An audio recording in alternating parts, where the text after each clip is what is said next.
I'm going to quit while I am ahead and just say goodnight, everybody. I've pretty well covered it.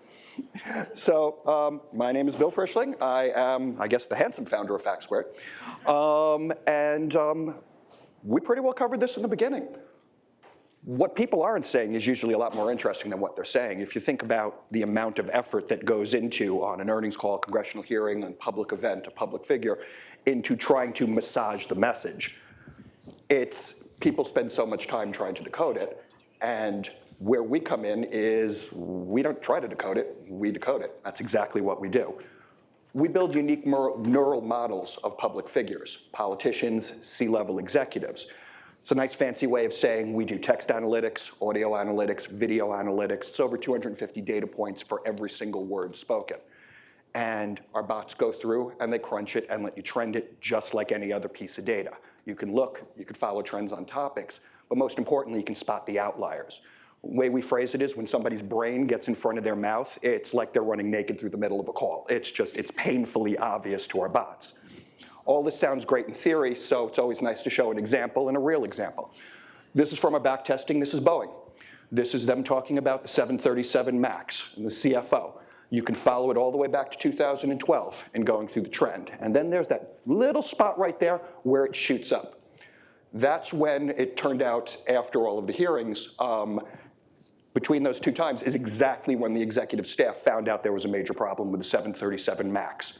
Kept going, right up until the first incident with Lion Air. We've got hundreds of examples of this. For those who spoke with me today, you'll know I'll say, give us a ticker symbol, let's pull it up, don't tell us what it is, and we'll pull out exactly what happened.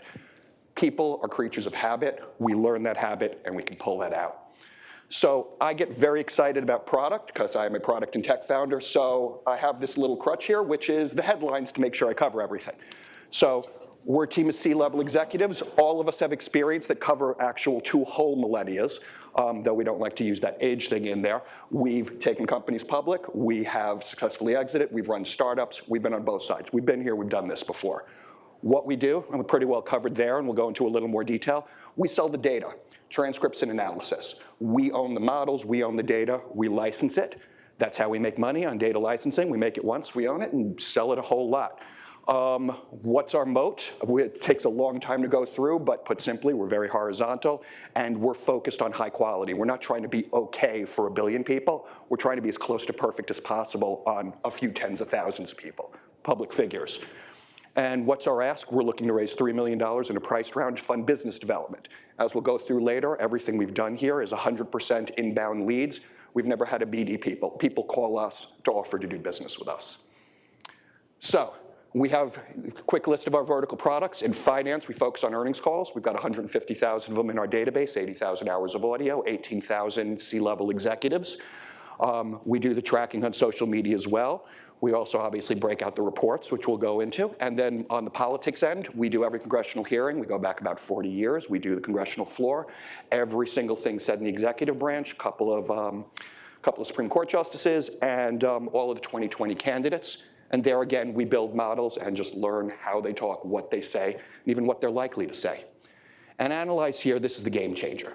What's key is it's unique to every individual person. If you take any of the standard sentiment models, this, that, they're all a piece of the pie. We're looking at the whole pie. If you run one of these standard models on Elon Musk, the crazy meter is going to go like this pretty much on every single standard model. Our model goes back and says, Elon's being Elon today, nothing to see here. It knows how Elon talks. If you're one of the 60-some C-level execs who are lawyers by training and CEOs, if you're looking for litigious language, it's going to be all over the place. They're going to over-index. Our bots are like, okay, not really.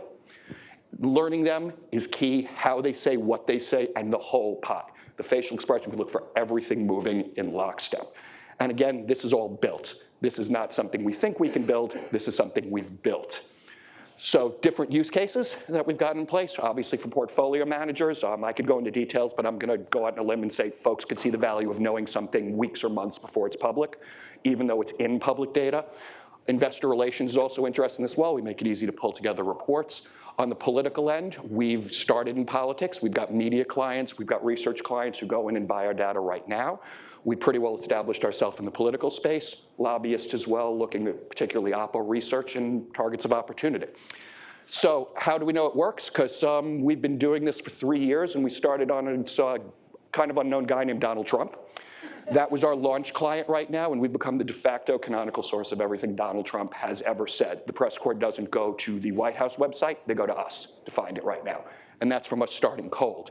Those are actual real logos. We're up to 1,900 media mentions. I'm most proud of Jimmy Kimmel spending a minute on us. Excuse me, again, all emotional about that. We have paying clients, it's Jimmy, you know. We have actual paying clients. Our average contract size is $130,000. We are profitable. And our public site gets about 3 million folks trafficking through, and that 1930 number was Monday. It's out of date now. It's actually 1,956 references as of this morning. So we have 100% retention. We've never lost a client. We're looking at a TAM, particularly in finance, of about $3 billion, and just in the transcribe alone, about $750 million.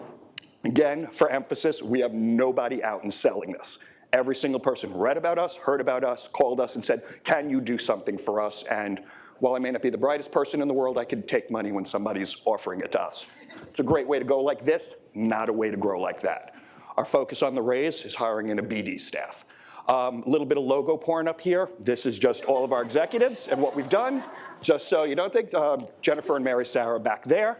We've got a great team of advisors who've been around and have done all of these things. And as said, we're profitable. We've raised 800 in convertible notes. We're looking at the 3 million price round. We don't need to build something. We need to sell what we've already built. And we're continuing to target 6-figure contract sizes. We don't want to go and collect a little bit at a time. We want to focus big, and we want the right team out selling it. And that's FactSquared. Thanks very much, everybody.